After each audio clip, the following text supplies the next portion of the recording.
Bien, cuando hablamos de un proyecto, además de las clásicas preguntas en las que siempre hablamos de cuánto nos va a costar y cuándo vamos a terminar, detrás de todo eso, el equipo del proyecto y también el inversionista y en general los interesados tienen cierta preocupación ante las desviaciones o los riesgos que podrían ocurrir en el proyecto. Los riesgos finalmente significan plata. Hay un riesgo de que esto falle, hay un riesgo de que suba el costo, hay un riesgo de que no logremos hacer esto, hay un riesgo de que ocurra algo. Y finalmente todo se traduce a un cierto monto en dinero que vamos a perder o en algunos casos beneficiosos ganar.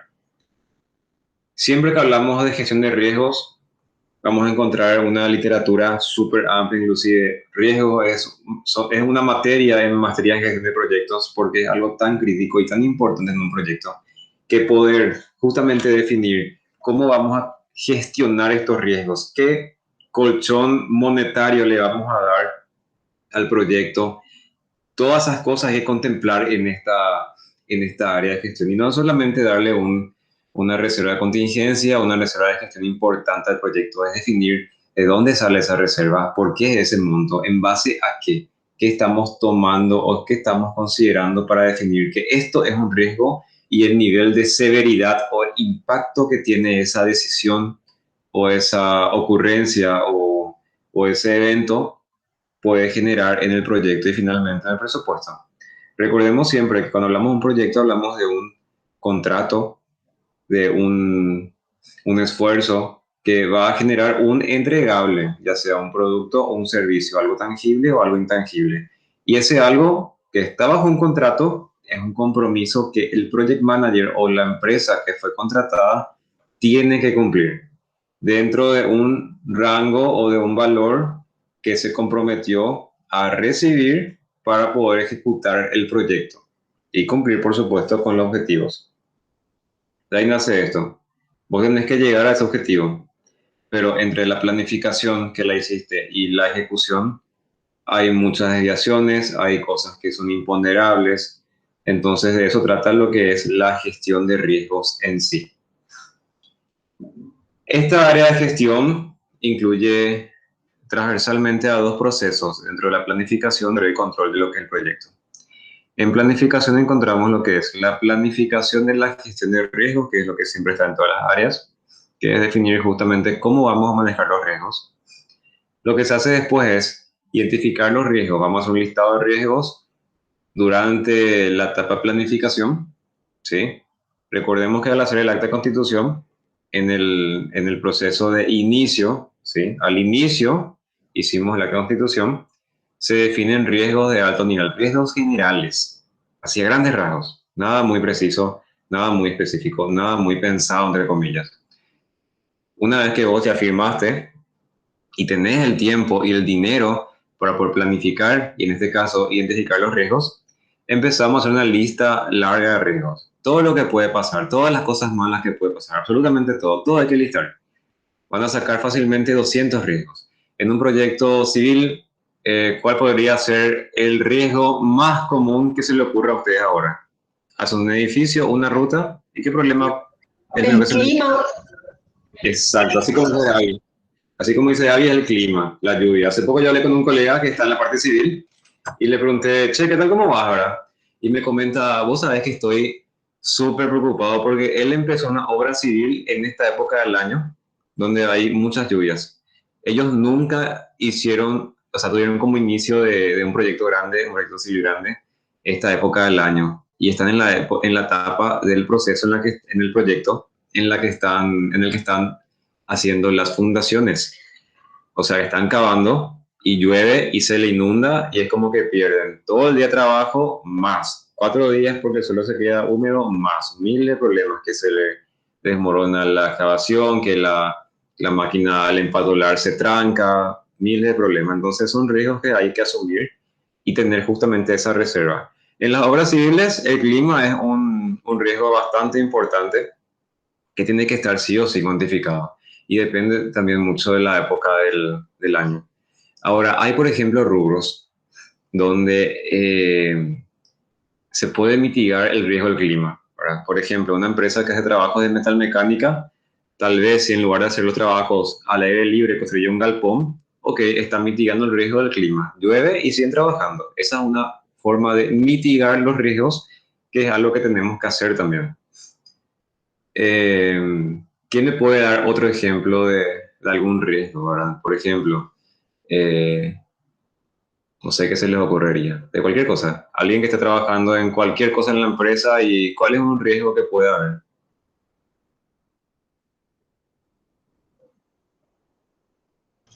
Un riesgo Escasez de también, materia prima. Perdón, no sé quién habló. Yo sé que habló Eli algo, no sé a quién le escuché. Ah, no, yo dije escasez de materia prima, por ejemplo, cemento.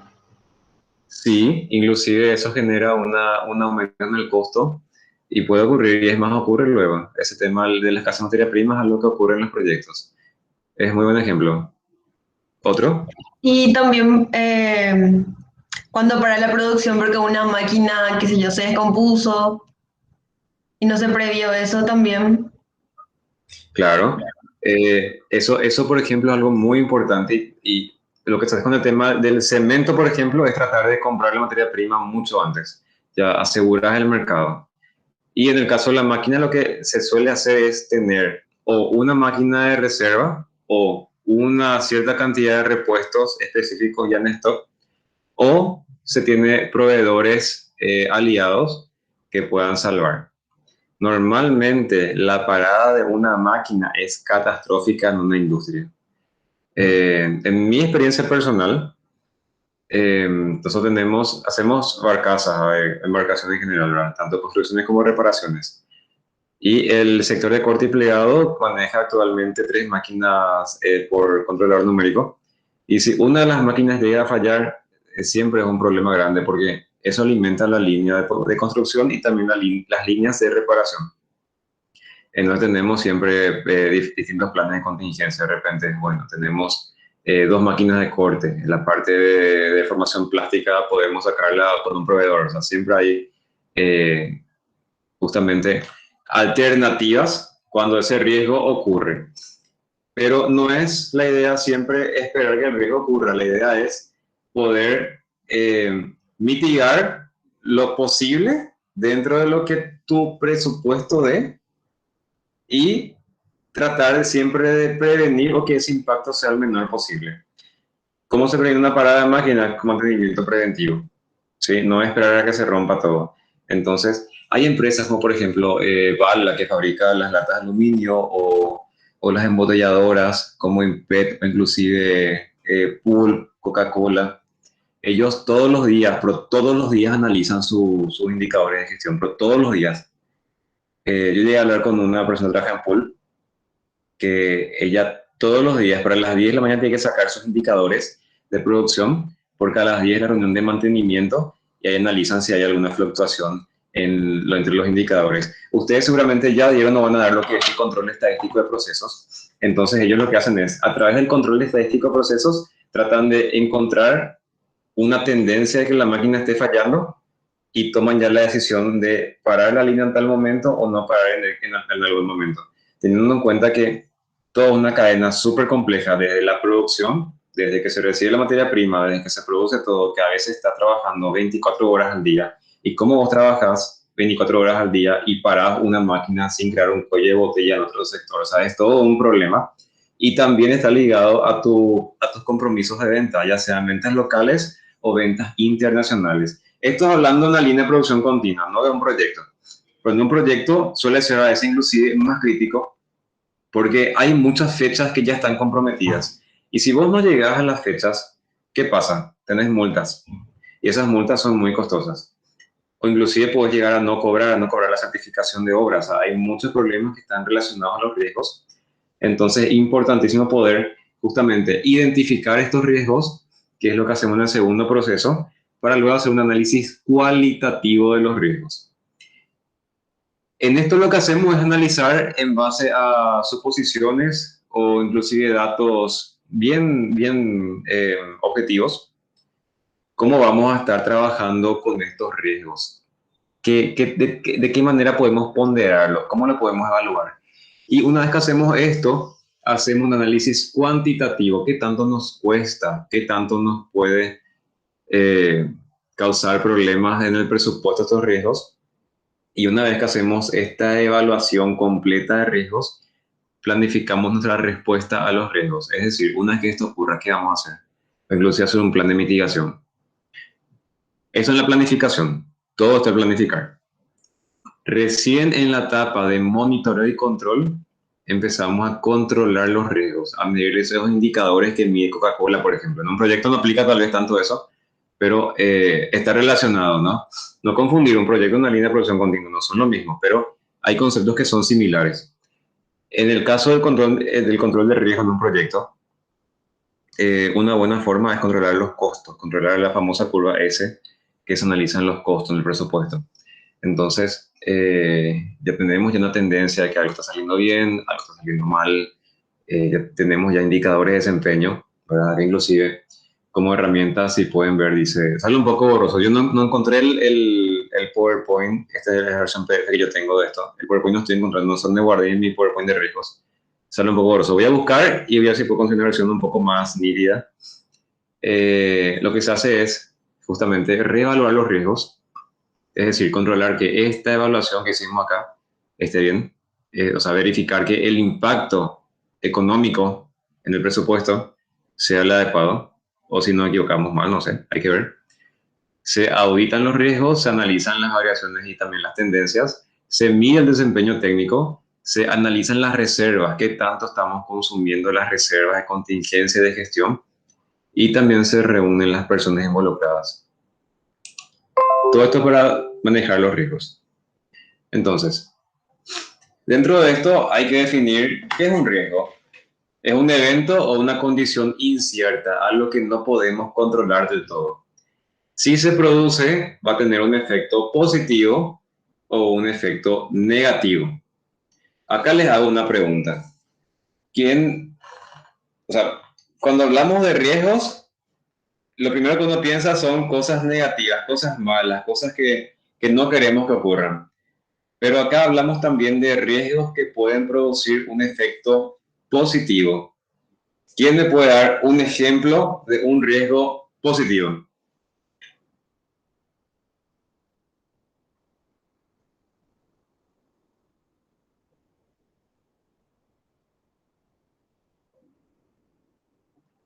¿Cuál puede ser un riesgo positivo?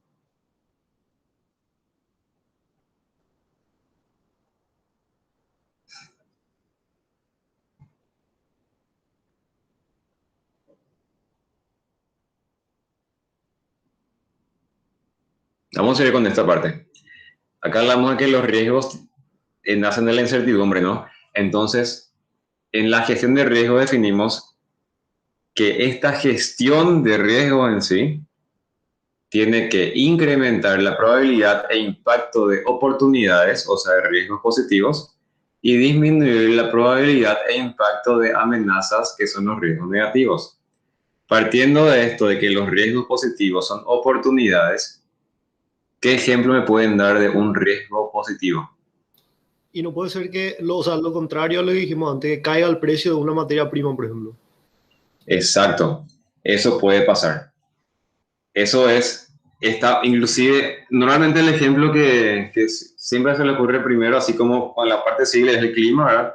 En la parte de riesgos positivos también suele ser la variación del dólar.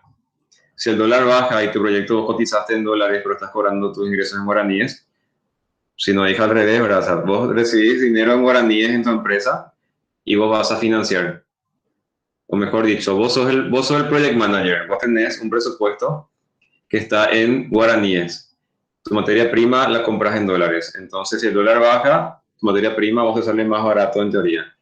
En el caso que dijo Mauri, también puede ser, baja el precio de la materia prima.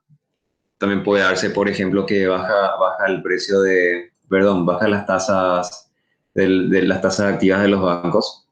Entonces son oportunidades que tiene una empresa o un proyecto para poder justamente beneficiarse y generar finalmente más utilidades o más holguras dentro del presupuesto, hablando de dinero.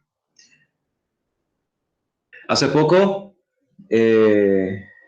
con un proyecto que estamos cotizando, estoy hablando con proveedores que están en China, ¿verdad? Y me están ya avisando que el precio del cobre va a subir porque el principal productor de cobre en el mundo es Chile. Chile exporta toneladas y toneladas de cobre a China, donde hay fábricas muy grandes de cables. Y me están avisando que el precio del cable va a subir porque Chile está cerrando fronteras por 30 días. Entonces ahí tenemos un caso de un riesgo al cual yo estoy sujeto ahora mismo de que tengo que aprobar o no un presupuesto en tanto tiempo, con la incertidumbre de si esa aprobación se va a dar bajo una buena oportunidad, una oferta de un producto que son los cables, o me arriesgo a esperar más, a asegurar el proyecto, pero tal vez tener que pagar un costo más alto en cables. ¿Verdad? Son también riesgos que estamos teniendo en la etapa de planificación. O sea, ni siquiera estamos ejecutando el proyecto, estamos planificando todavía. Tenemos ya algunos riesgos que tenemos que mitigar. Empresas de producción que se encargan de hacer proyectos civiles o proyectos metalmecánicos, por ejemplo, CIE, o diferentes empresas como Metalúrgica Vera o grandes metalúrgicas que hay en Paraguay, ¿verdad? Lo que hacen es, ahora, con las fluctuaciones del mercado, el precio del acero a nivel internacional está subiendo muchísimo. Entonces lo que hacen es comprar toda la materia que hay localmente para poder asegurar un buen precio. ¿Verdad? Empresas grandes tienen ese poder adquisitivo. Entonces hay muchas empresas, metalmecánicas, astilleros, que ahora mismo estaban, o sea, a inicios del año pasado, a final del año pasado, estaban comprando toda la materia prima que había en Paraguay y lo que podían en la región para asegurar tener un stock importante, considerable, de chapa de acero que compraron a un buen precio antes de que vengan las nuevas importaciones, ya con un aumento del 30 al 60%. ¿Verdad? Que eso impacta súper negativamente en el presupuesto de un proyecto metalmecánico. Bien. Son formas de mitigar riesgo, ¿verdad? Entonces, todo eso hay que analizarlo al hacer esta etapa, este proceso de gestión en un proyecto. Bien, riesgos conocidos son los que identificamos, son los que podemos saber que existen o que pueden ocurrir, y los riesgos desconocidos son los que no podemos planificar sus respuestas, ¿sí? Entonces, se asigna una reserva de contingencia, ¿sí? O sea, hay una cierta incertidumbre, o sea, es como que a ojo nomás le podemos estimar, o sea, tampoco tan a ojo, ¿no? Se aproxima a un valor, una reserva en caso de que algo salga mal. En los conocidos sí uno puede cuantificar bien. Por ejemplo, si se ausenta, si hay una con tal máquina tantos días, tenemos una pérdida de tantos millones al día. Entonces hay un presupuesto, una reserva. Por ejemplo, si la máquina para 10 días, se presupuesta el costo de 10 días de parada de máquina. Eso se pone en la reserva de contingencia. O se toma una decisión, se da un instructivo de que si eso ocurre, hay una respuesta, o sea, una acción que tomar, ya sea llevar a otro proveedor, contratarle a otra persona, ver una alternativa que sea factible, que sea adecuada. Cuando hablamos luego de factores de riesgo, definimos la probabilidad de que el riesgo ocurra, cuáles son los posibles resultados dentro del proyecto, o sea, cómo impacta en el plan del proyecto. También varía el momento en el cual ocurre el riesgo. No es lo mismo que tengamos un aumento de materia prima al inicio del proyecto que un aumento de materia prima al final del proyecto, porque tal vez ya compramos mucha materia prima al inicio y al final quedó solamente un saldo que no pudimos cobrar porque el flujo de caja no nos daba positivo. Entonces compramos al final, entonces depende del momento en el que esa suba de materia prima ocurra. Bien, los riesgos identificamos al inicio, cuando hacemos el acta, a grandes rasgos, y en la planificación, pero esto se actualiza constantemente en la etapa de monitoreo y control. Por eso hay un proceso de controlar los riesgos. Y también tenemos una tolerancia al riesgo. ¿Qué tan dispuestos estamos a aceptar este riesgo? Hay cosas que no podemos evitar, hay cosas que sí. ¿Qué tan dispuestos estamos a tolerar eso? Bien. Al planificar la gestión de riesgos, lo que se tiene que tener en cuenta es cuál va a ser la metodología de gestión, cuáles son los roles y las responsabilidades en la gestión de riesgos. Es decir, cada persona, cada jefe de área, cada encargado tiene una lista de riesgos relacionados a su área, a su equipo. Entonces, él es el responsable de manejar y asegurarse de que esos riesgos no ocurran o que su impacto sea el menor posible. Se definen las probabilidades de impacto, se hacen formatos de seguimiento y reportes de riesgos, se categorizan los riesgos, se hace una estructura de, esto sería como un EDT de riesgo, ¿verdad? Tipo, esto que está acá es un EDT en inglés, era Risk Breakdown Structure, algo así, no recuerdo muy bien. Es como el WS para hacer riesgo, R de larga S. Tolerancia al riesgo de los interesados también se pone, esto acá es muy importante. ¿Qué tan dispuesto está el inversionista que ocurra un riesgo? ¿Qué tan dispuestos están los vecinos de una obra vial urbana de que ocurra algo? Todo se tiene que incluir acá. Es nada más analizar qué es lo que puede ocurrir, qué va a pasar si eso ocurre y cómo podemos evitar que eso ocurra. Bien, al identificar los riesgos, que el segundo proceso, lo que hacemos es analizar las fuentes para poder justamente listarlos. Tenemos, por ejemplo, la correspondencia, la documentación del inicio del proyecto, tenemos el acta, tenemos el ADT, tenemos los planes del proyecto, alcance, costo, tiempo, calidad, todo está relacionado. Recordemos que cada área no trabaja de manera aislada. Hay un riesgo en el alcance, de que el alcance varíe, hay un riesgo en el costo de que esto varíe, en tiempo, en calidad, en recursos, en todo hay riesgos. También se suele tomar la documentación y lecciones aprendidas de proyectos anteriores para poder identificar los riesgos.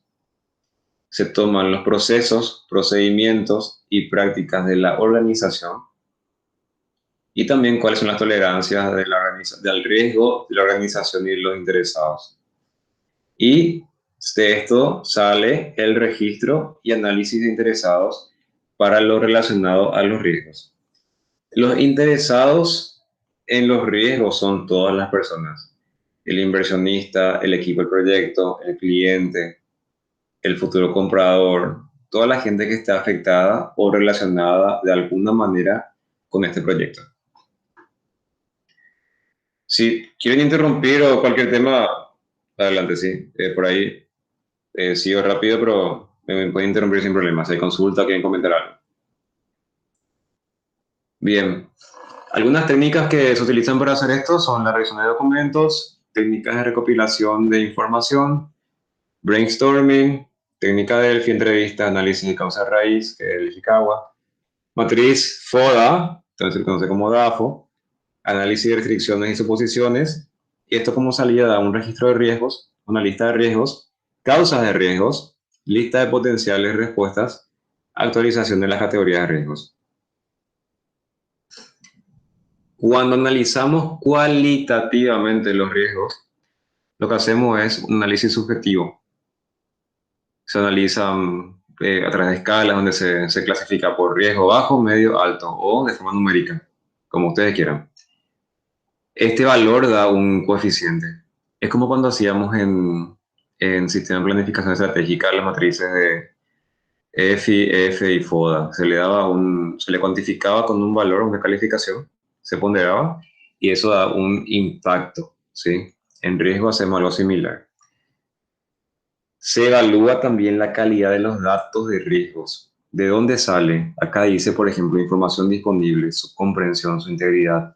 Se agrupan y se categorizan riesgos relacionados al ambiente, relacionados a recursos humanos, relacionados a la producción. Se evalúa la urgencia de necesidad de respuesta. ¿Qué tan crítico es responder a este riesgo? ¿Es algo necesario? ¿Podemos dejarlo pasar? ¿Hay alternativas? ¿O es urgente? ¿O hay un plazo tolerable a su corrección?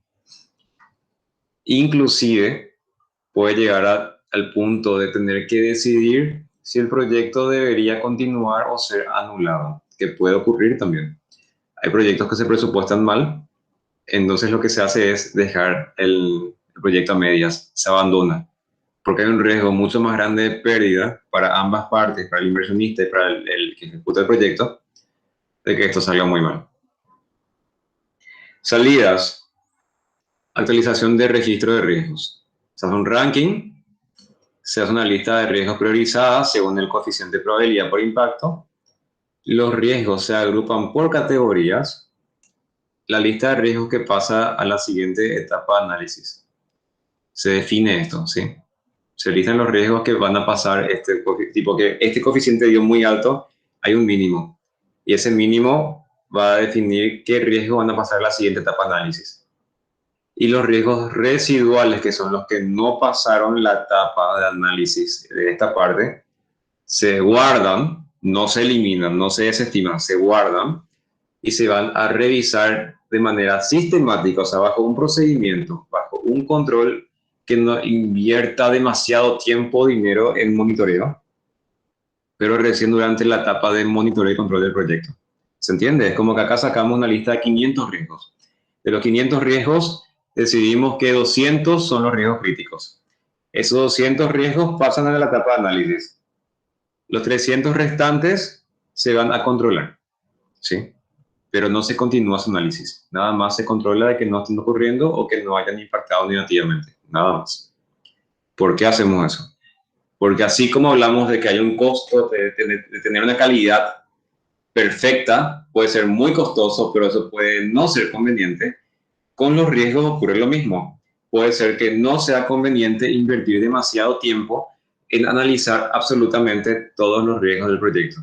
No es conveniente. ¿Por qué hablamos de que esos 300 riesgos que dijimos del 500 pueden no analizarse constantemente o con un análisis muy exhaustivo? Porque tengan en cuenta esto. Ese coeficiente sale de la probabilidad por el impacto. La probabilidad se relaciona con qué tanta frecuencia va a ocurrir. El impacto, qué tan negativamente nos afecta. Si esta probabilidad es muy alta y el impacto es muy alto, este coeficiente va a ser muy alto porque estamos en riesgo severo. Si la probabilidad es muy baja, el impacto es muy bajo, creo que es muy poco conveniente invertir demasiado tiempo y dinero en un riesgo que sabemos que si ocurre no pasa nada. Y, si es que, y también es muy raro que ocurra, ¿se entiende? Entonces, ya decidimos clasificar los riesgos de manera cualitativa, en base a probabilidades, a escalas de comparación con coeficientes. Ahora vamos a darle un valor monetario. ¿Qué tanto vamos a perder o ganar, si es positivo, en caso de que un riesgo ocurra?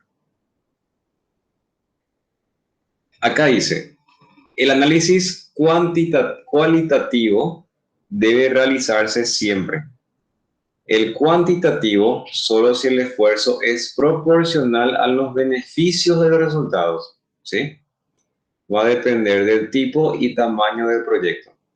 ¿Por qué dice esto? Hacer este análisis puede ser muy complicado, muy costoso, implicar mucho trabajo, porque acá tenemos que definir cuánta plata nos cuesta que ocurra este riesgo. Si el dinero que podemos ahorrarnos haciendo este análisis es muy poco, o no nos ahorramos plata, salimos gastando porque contratamos un equipo para que haga este análisis de riesgo, invertimos mucho tiempo, muchas horas, puede que no nos convenga invertir tiempo en esto. Para proyectos grandes, muy complejos, con un presupuesto muy grande, sí, yo sugiero que se haga siempre. Pero así, ley, siempre.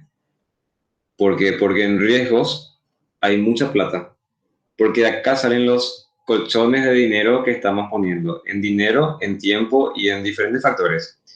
Entonces, esto es muy importante hacerlo bien. Bueno, entonces, lo que vamos a hacer acá es definir una lista priorizada de riesgos cuantificados. ¿Sí? Retrocedo. De esta lista salió una lista corta. Lista de riesgos que pasará a la siguiente etapa de análisis, donde estos riesgos tienen un coeficiente muy alto. Esos riesgos son los que metemos en este proceso y sale una lista priorizada de riesgos cuantificados. De esta lista sale un impacto cuantificado. ¿Cuánta plata nos cuesta este riesgo si ocurre? Y también las probabilidades cuantificadas. Esa frecuencia, ¿cómo impacta en mi presupuesto? ¿Sí? Uno de los métodos para hacer esto con un árbol de decisión, que ustedes lo vieron en investigación de operaciones, tenemos un dilema que es construir o actualizar. Lo que se hace es, si construimos tenemos un costo. Si hay una probabilidad del 60% de una demanda fuerte, tenemos esta pérdida o este gasto. Si hay un 40%, un 40% de demanda débil, tenemos este gasto. Lo mismo acá. ¿Modernizamos la planta, sí o no? Hay un 60% de que la demanda sea fuerte, un 40% de que la demanda sea débil. Entonces, esto que está acá nos da un valor cuantificado de cuánto nos va a costar esto. ¿Sí? El 60% de este valor que está acá nos va a dar 80. ¿Sí? Ok. Entonces, lo que vamos a hacer es darle un valor monetario a ese riesgo. ¿Sí? Una vez que tenemos los riesgos cuantificados en dinero, vamos a planificar las respuestas a riesgos. Tenemos diferentes estrategias. Tenemos amenazas, que son los riesgos negativos. Puede ser evitar, que es eliminar la amenaza eliminando la causa. Por ejemplo, eliminar paquetes de trabajo en el EET o a personas. Mitigar, reducir la probabilidad y o impacto y hacer el riesgo menos crítico. Transferir, desviar, asignar, hacer a la otra parte responsable. Por ejemplo, comprar un seguro, una garantía o subcontratar. A mí particularmente me encanta esta estrategia de amenazas, que es transferir el riesgo, porque al final le puede salir más barato a la empresa. Eso puede ocurrir de manera interna, dentro de la empresa mismo, como también cuando contratamos a proveedores. Por eso acá habla la subcontratación. ¿Sí? ¿Alguien podría darme un ejemplo de una estrategia para un riesgo negativo? Cualquiera de estos tres puede ser. Mejor que transferir. ¿Qué se les ocurre que podría ser? Tiene un proyecto civil, un proyecto vial, un proyecto de informática, software, un proyecto educativo, un proyecto de un servicio, cualquier cosa. ¿Cuál podría ser un riesgo negativo y qué estrategia ustedes podrían tomar para que eso, sea evitado, mitigado o transferido?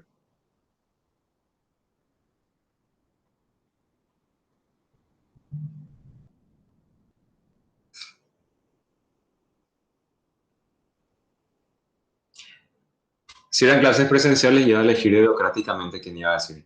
¿Quién se anima? ¿Cuál es un riesgo negativo y qué estrategia podrían tomar para que eso no ocurra?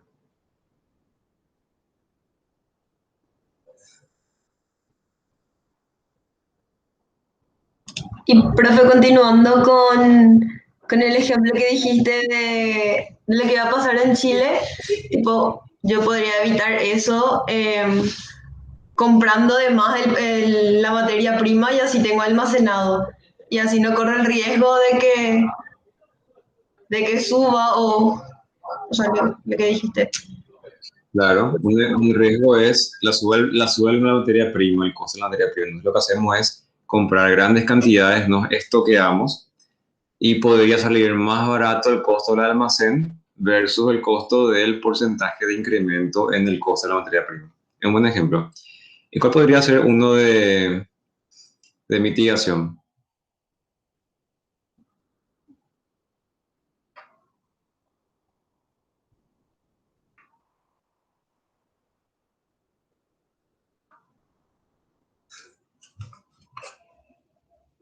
A ver, Eli, Sol, Fabri, Karen, Luz, Sara, Mauri. Y yo Enrique. pienso la parte de seguridad y salud ocupacional, por ejemplo. Ahí Sí, mitigas el riesgo de que, por ejemplo, a un trabajador o un obrero que está en obra se lastime más grande si se coloca el arnés o el casco, qué sé yo. buenísimo. Ese es un ejemplo buenísimo porque eso mismo ocurre. Normalmente, bueno, depende de las empresas, ¿verdad? Muchas personas ven a la seguridad industrial como un gasto, pero en realidad la seguridad industrial es una inversión que te genera utilidades. Porque si ponemos en la balanza cuánto cuesta que a una empresa se le muera a un obrero, se quede discapacitado, ocurra una explosión, ocurra un derrumbe, es mucho más costoso. Entonces es una inversión que te genera una ganancia oculta, entre comillas, ¿verdad?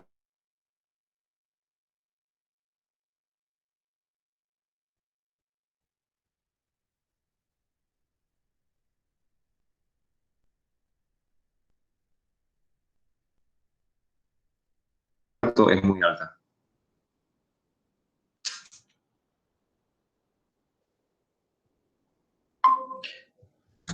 No es que es internet, no sé qué pasó. ¿Qué está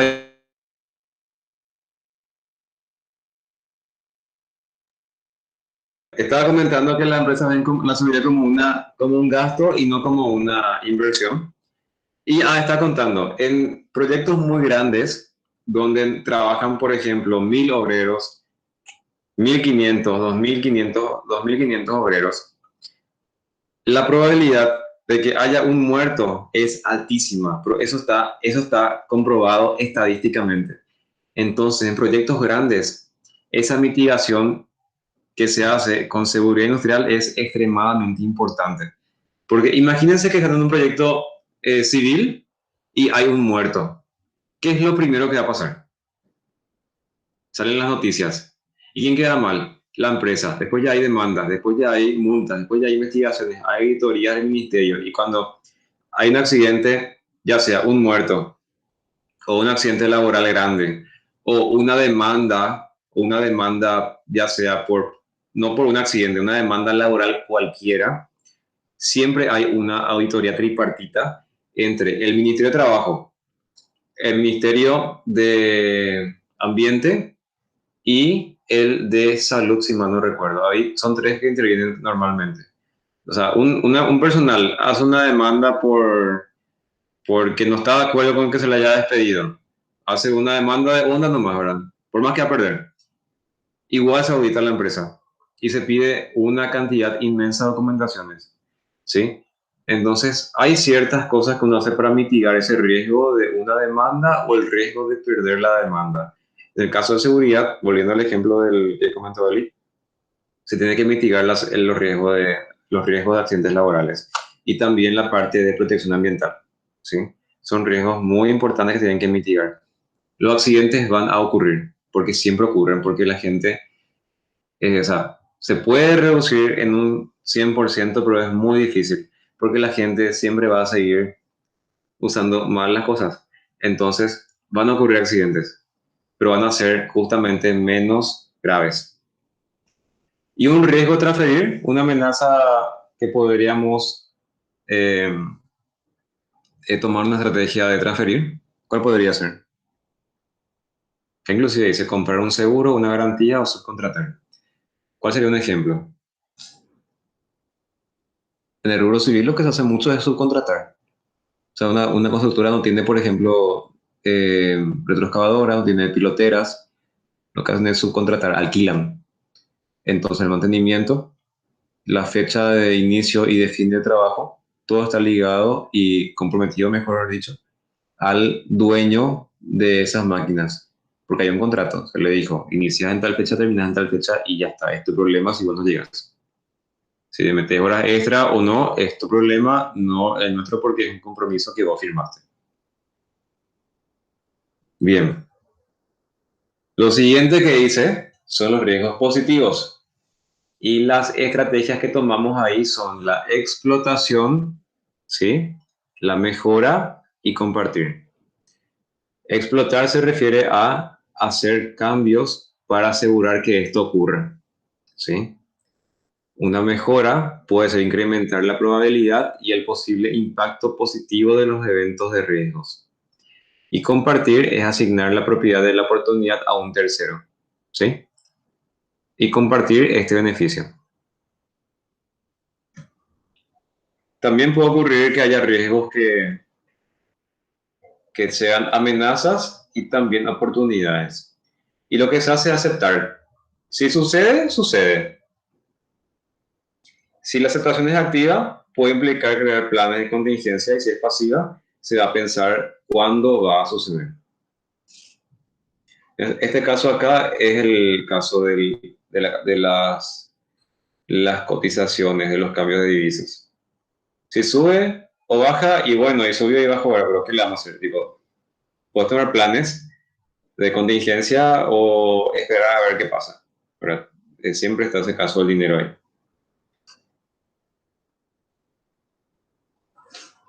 Para las amenazas que no pueden ser eliminadas, se hacen planes de contingencia, se hacen plan B.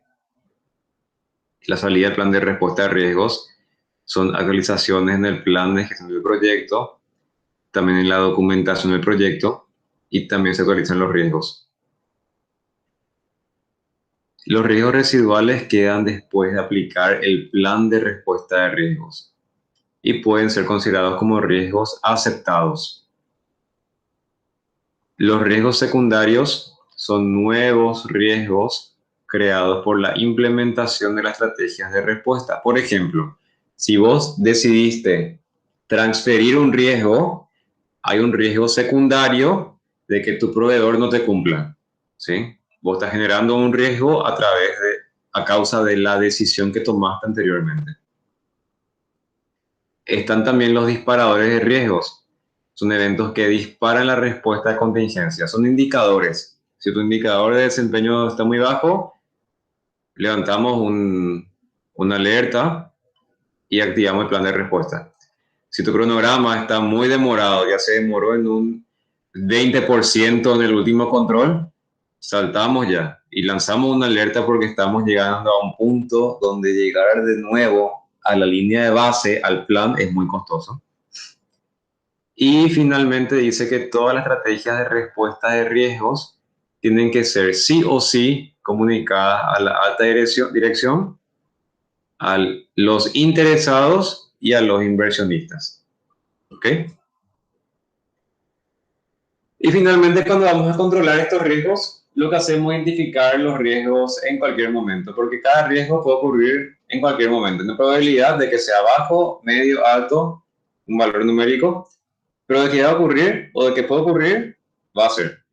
¿En qué momento? Y es más probable que ocurra al inicio, es más probable que ocurra al medio, es más probable que ocurra al final, pero puede ocurrir en cualquier momento porque son riesgos, son cosas que podemos controlar solamente hasta un punto, inclusive a veces no.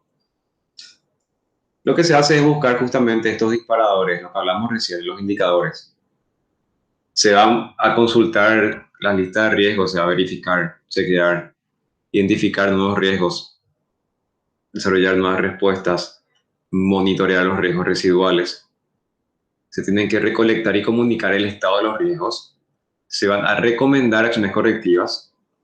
Se usa y actualizan las reservas de contingencia.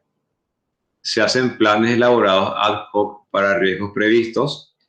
Y también se tiene que analizar las reservas, que es lo que dijimos recién acá. Y esto implica comprobar cuánta reserva queda y cuánto vamos a necesitar. ¿Sí? Acá dice inclusive, es como ver una cuenta bancaria, cuánto queda, cuánto gastamos y cuánto vamos a tener de ingresos ahí. Las reservas solo pueden ser utilizadas para riesgos previstos y planificados. Si no, el Project Manager tiene que tomar la acción correctiva o preventiva, ¿sí? Ya sea crashing, fast tracking, etc. ¿Sí? Entonces, las reservas son solamente para riesgos previstos. ¿Por qué? Porque esta reserva sale el análisis cuantitativo que vimos recién de los riesgos. En ese análisis cuantitativo le damos un valor monetario al riesgo. Ese valor es la reserva de contingencia. Solamente en algunos casos el margen de reserva puede ser tocado y requiere autorización de la alta dirección. Finalmente hacemos un cierre de riesgos. Cuando está claro que el riesgo no va a ocurrir, normalmente corresponde al margen de reserva y debe ser devuelto.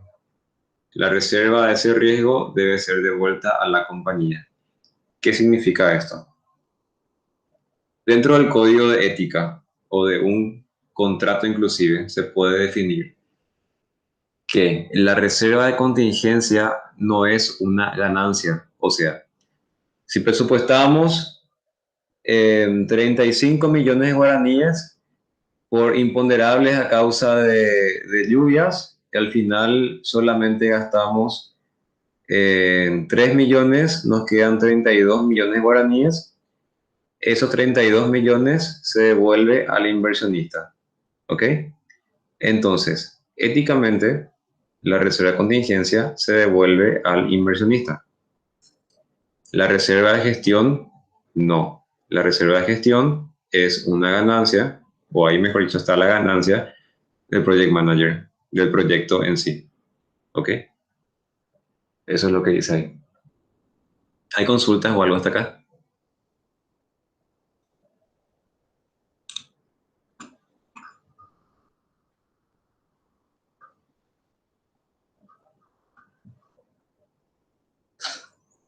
Bien.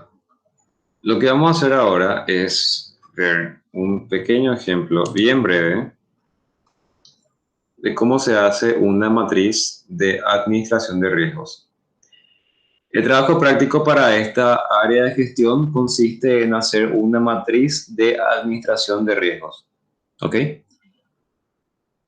Entonces, esa matriz sale de esto. Este es un ejemplo que tenemos en el Moodle.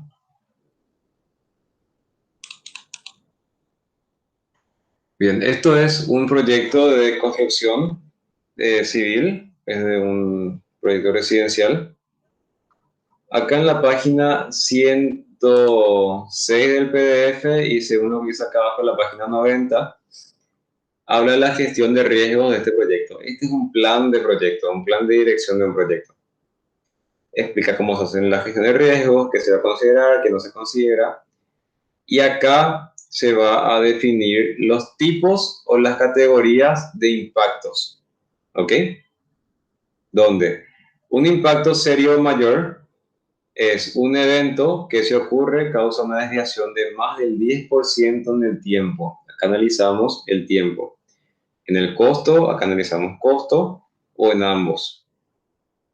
Un evento con un impacto moderado es uno que causa una desviación entre el 6 y el 10% en el tiempo, en el costo o en ambos. Y un evento con impacto despreciable causa una desviación de menos del 6% que no nos afecta tanto, entonces es despreciable. Es la categoría más baja. En cuanto a las probabilidades, podemos decir que una probabilidad del 76 al 100% implica que ese riesgo es muy frecuente. Hay una certeza de que va a ocurrir. Casi certeza. Entre el 51 y 75 decimos que es probable, periódico. 26-50, posible, ocasional. Del 1 al 25, improbable o muy poco. 0% raro o impredecible. Esto es definido por ustedes. Ustedes van a definir su categorización de probabilidades.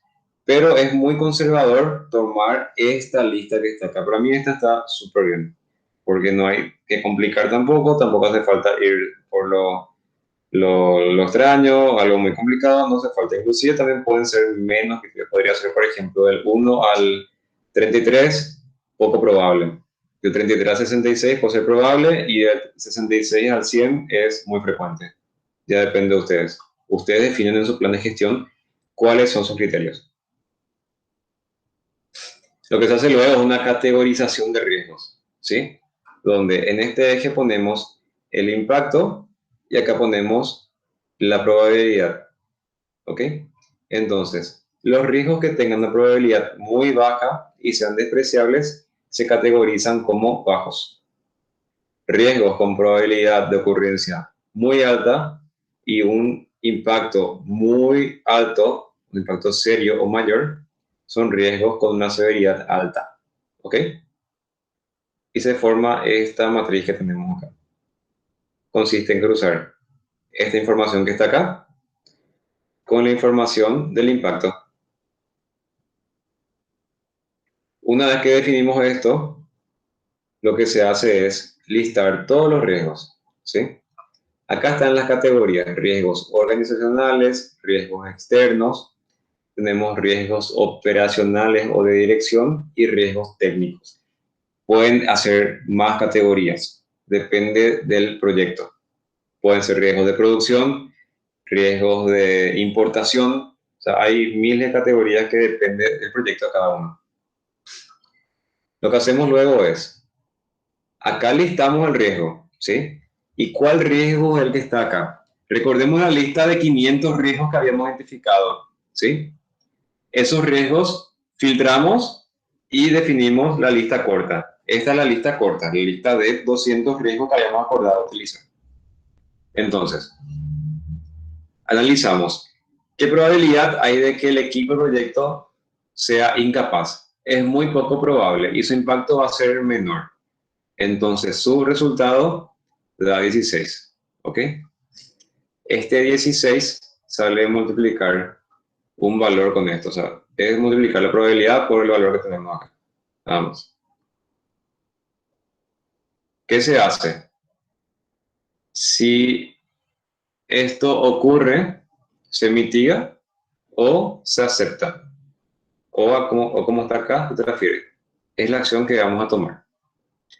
Medida sugerida: supervisar. En transferencia hablamos de robos y vandalismo. Se transfiere. ¿Cómo se transfiere? Contratando una empresa de seguridad. ¿Sí? Si algo se roba, es problema de la empresa de seguridad. ¿Con qué frecuencia se va a controlar este riesgo? Semanalmente, quincenalmente, ocasionalmente, mensualmente, etc. ¿Y quién es el responsable de este riesgo, de que esto se controle, se evite o se mitigue? El equipo del proyecto, el propietario, el project manager. Es una causa externa. ¿Ok? Así por acá riesgo. Bien. ¿Hay consulta o algo hasta acá? Esto es el TP. Hacer esta matriz que está acá. Para llegar a esta matriz, tienen que pasar por todo el proceso que está acá arriba. Desde la matriz de impacto hasta la matriz de probabilidades, para poder definir la matriz de severidad, y con esta matriz de severidad vamos a definir la matriz de administración de riesgos. ¿Ok? ¿Hay consultas o algo?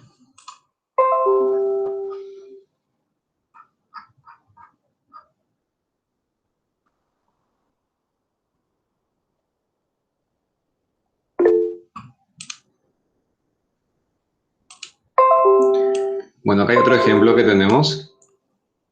Acá sale muy borroso. Estos dos planes están en el Drive, en el Moodle. Pueden descargarlos, verlos ahí. Acá define su matriz de probabilidad por impacto, que es la de severidad, ¿verdad? Va a definir de esta manera. Y lo que hace acá es poner, el código es el ID, tipo, sería ese número que está acá, el número de ítem. Es un identificador. La causa, el riesgo, o sea, la descripción, su impacto es cuánto, su probabilidad de ocurrencia, el nivel del impacto. Acá, ¿qué hace? Cuantifica, pondera, ¿sí? Saca un indicador, un coeficiente. Luego define qué estrategia va a tomar: transferir, mitigar, aceptar, lo que sea. Explica esa respuesta.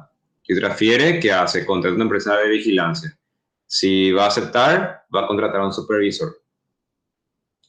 ¿Cuál es el costo de esta mitigación? ¿Y cuál es el costo total que tiene hacer eso? ¿Sí?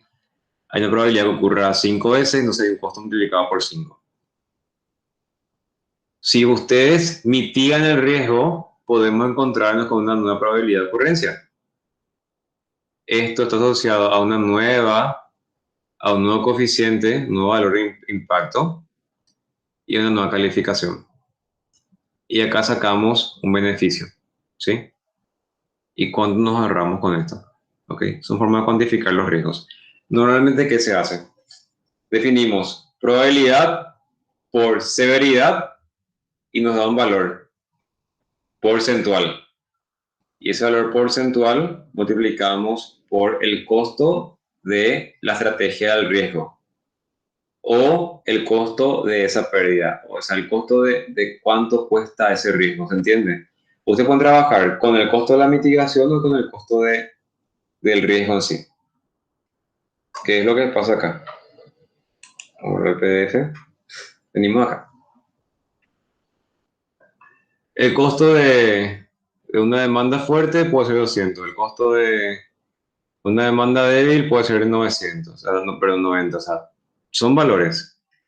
Esto se multiplica por la probabilidad, ¿ok? Y sale un valor. ¿Se entiende? ¿Se va a explicar dónde sale esto? Es nada más eso de lo que está acá. Bueno, entonces el TP sería hacer esta tabla que está acá. Es muy fácil. ¿Qué implica esto? Identificar los riesgos, hacer la lista corta, hacer esta matriz con la de impacto, con esta que está acá también, y finalmente creamos esta matriz que tenemos acá abajo, donde lo importante acá es definir la acción y la medida sugerida. Obviamente con toda la info que está acá. O sea, esta es la información mínima que debe contener la matriz de riesgos.